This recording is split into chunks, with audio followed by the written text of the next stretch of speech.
Ang pangalan po niya ay si Jude Ivan Jugador, no? Gandang hapon din po. Nung araw po kasi nung 21 po, pagka-out ko po ng trabaho, bumiyahe na po ako agad kasi malapit lang din naman po yung bahay sa trabaho. Umuulan po siya, may kapote naman po ako. Kaso lang po, nung pagdating po sa may bandang unahan lang po, sa may bandang bike lane, yung kulay green po na pintura po is, doon po yata ako nadulas, sir.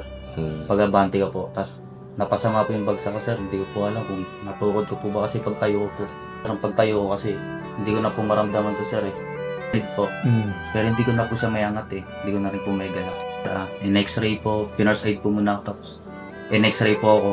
Yung sa paglabas nga po ng x-ray, sir, is kailangan po ng implant po ng bakal po, sir.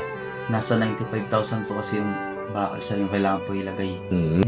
So magkano kinikita mo pa sa pang-araw-araw pag sa trabaho mo sa bilang trabahador sa grocery? Minimum naman po, sir. Nasa 60, mga ganyan. 645 po per day po.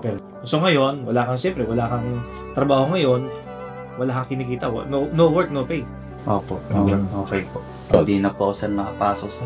Saka kumukuha na pang-araw-araw? Kay Mrs. Sir, meron po siyang on-call work, sir, sa isang notaryo po. Kaya din po kami kumuha. Pag kinaka po, sir, nanghiram na lang po sa mga kamag-anak. Nagbakasakali lang po ako sa House of Representative po.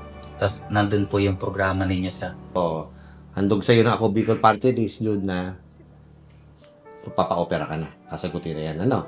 Maraming salamat po sa Ako Bicol po, Party List. Sa tulong po kasi hirap din po talaga ako sa financial, sir. Maraming salamat po, sir.